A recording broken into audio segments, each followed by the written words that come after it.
Dans ce monde où la compétition est omniprésente, vous avez sûrement déjà vécu cette situation, quelqu'un qui vous humilie devant les autres, qui vous manque de respect ouvertement, ou qui cherche constamment à vous rabaisser ces moments où vous vous sentez impuissant, où la colère monte, mais où vous ne savez pas comment réagir. Je vais être direct avec vous. Le respect n'est pas quelque chose qu'on mendie.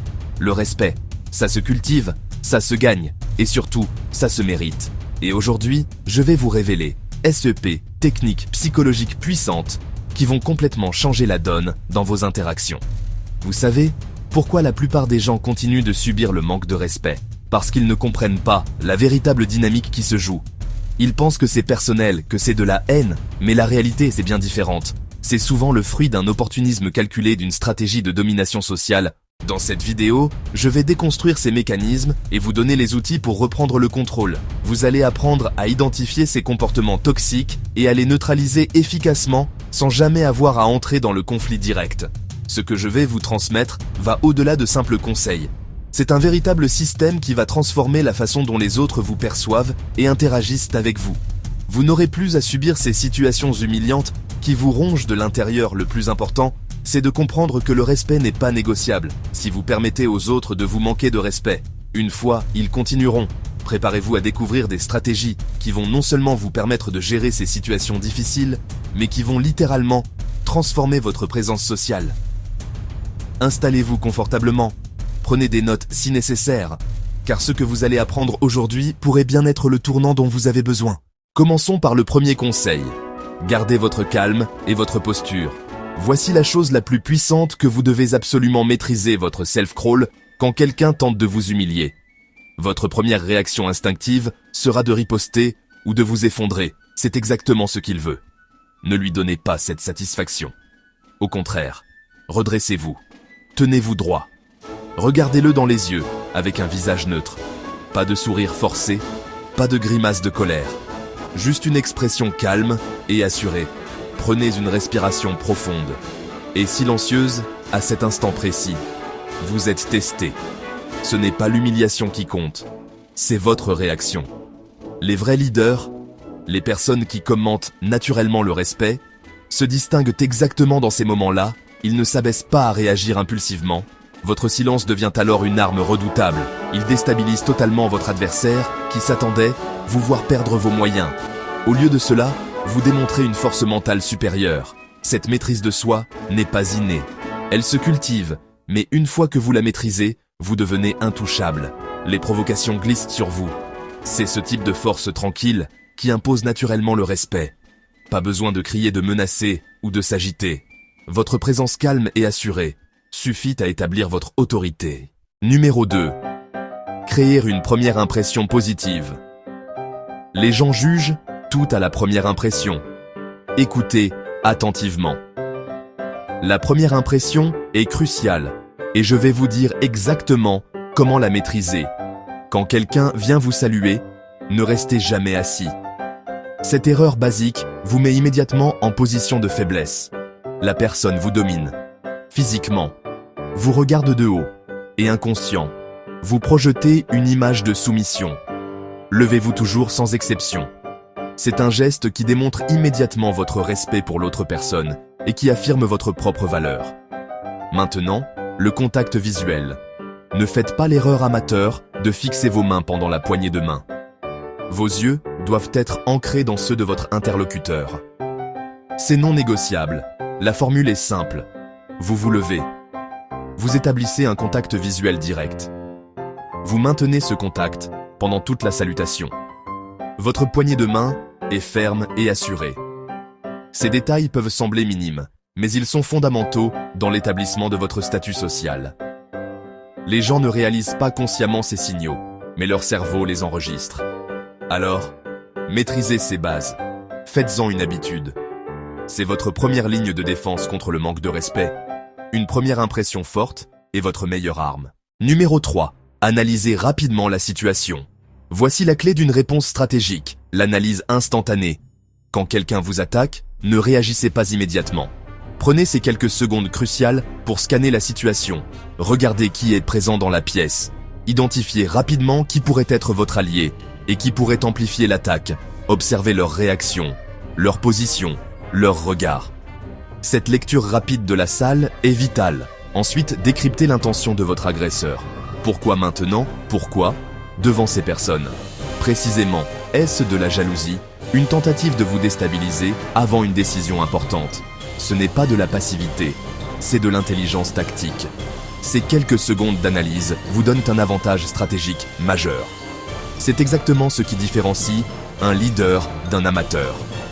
L'amateur réagit impulsivement, le leader analyse et frappe stratégiquement. Cette capacité d'analyse sous pression est une compétence qui s'acquiert.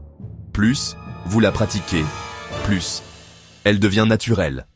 Alors, la prochaine fois qu'on vous attaque, respirez, observez, analysez, puis frappez avec précision. Numéro 4. Répondez avec assurance et autorité. Voici comment dominer verbalement sans agressivité. Quand vous répondez à une provocation ou une tentative d'humiliation, votre voix devient votre arme principale. Parlez avec un ton posé mais ferme. Pas besoin de crier ou d'être agressif. C'est le signe des faibles qui essaient de compenser. Maintenant, concernant les interruptions, c'est là que beaucoup perdent leur autorité. Voici la technique imparable. Quand quelqu'un vous coupe la parole, arrêtez-vous net, fixez cette personne directement dans les yeux. Pas un regard agressif, mais intense et déterminé. Ne détournez pas le regard. Laissez le silence faire son effet. Cette technique est dévastatrice, car elle retourne toute le tension de la salle vers l'interrupteur. Soudain, c'est lui qui se sent mal à l'aise, ensuite. Et c'est crucial, demandez poliment. Puis-je continuer, ou puis-je reprendre, où j'en étais? Cette politesse n'est pas de la faiblesse, c'est une démonstration de contrôle absolu. Retenez ceci, vos mots doivent être comme des coups de précision, chirurgicaux, courts, précis, impactants, pas de justification interminable, pas d'excuses. C'est cette combinaison, voix posée, regard intense, poli, autoritaire, qui établit votre dominance naturelle dans n'importe quelle situation. Numéro 5. Retournez la situation à votre avantage. Voici l'art du retournement de situation quand quelqu'un tente de vous humilier. Il vous offre en réalité une opportunité en or de démontrer votre supériorité mentale. Ne voyez pas cette attaque comme une menace, mais comme une plateforme pour briller. C'est votre moment quand ils s'attendent à vous voir.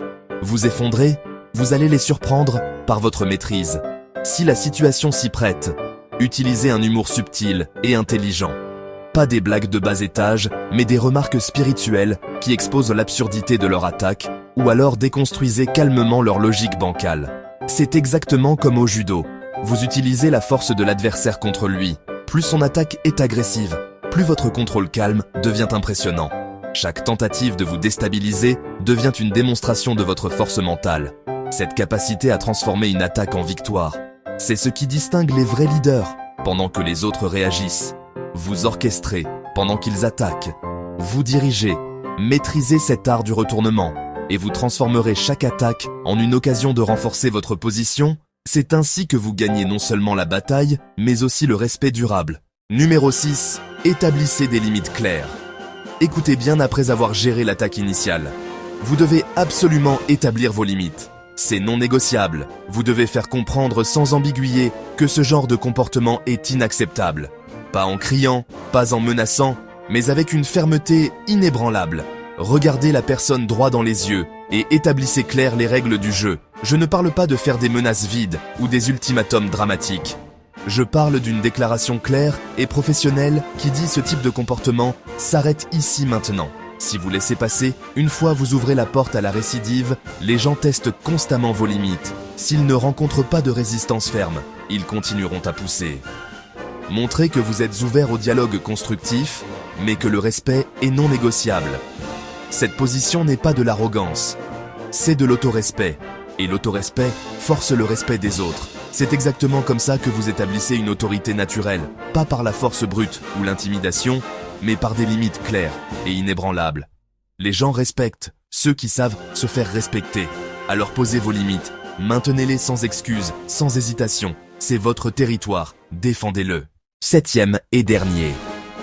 Les gens n'étaient pas obligés de vous respecter, mais vous n'étiez pas obligé de tolérer que votre présence ne soit pas respectée si vous commencez à constater que les gens ne veulent pas respecter votre présence. La meilleure chose à faire, c'est de se barrer. Retirez-vous mieux. Vaut être une absence appréciée qu'une présence dévalorisée. Voici une vérité que vous devez absolument intégrer. Personne n'est obligé de vous respecter. Mais vous n'êtes absolument pas obligé de rester là où on vous manque de respect. C'est simple et direct. Si vous constatez que votre présence n'est pas respectée, malgré vos efforts, partez, ne vous accrochez pas, ne suppliez pas, ne négociez pas. Retirez-vous. Cette décision de partir n'est pas une fuite, c'est une démonstration de force. Vous affirmez par vos actes que votre temps et votre dignité ont de la valeur, que vous ne bradez pas votre présence. Rappelez-vous cette phrase. Mieux vaut être une absence appréciée qu'une présence méprisée. Ce n'est pas juste une belle formule. C'est une réalité stratégique. Votre absence créera soit un vide qui leur fera réaliser votre valeur, soit elle confirmera que vous avez pris la bonne décision. Le respect n'est pas quelque chose qu'on mendie, c'est quelque chose qu'on commande par nos actions. Et parfois, l'action la plus puissante est de se retirer complètement cette capacité. À partir quand le respect n'est pas là, c'est ça la vraie force. Pas besoin de drame, pas besoin d'explications interminables. Vous partez simplement, dignement. Et vous ne regardez pas en arrière, c'est votre vie, votre temps, votre dignité, ne les gaspillez pas là où ils ne sont pas valorisés. J'espère que ces conseils vous ont aidé. Merci pour votre attention, à la prochaine.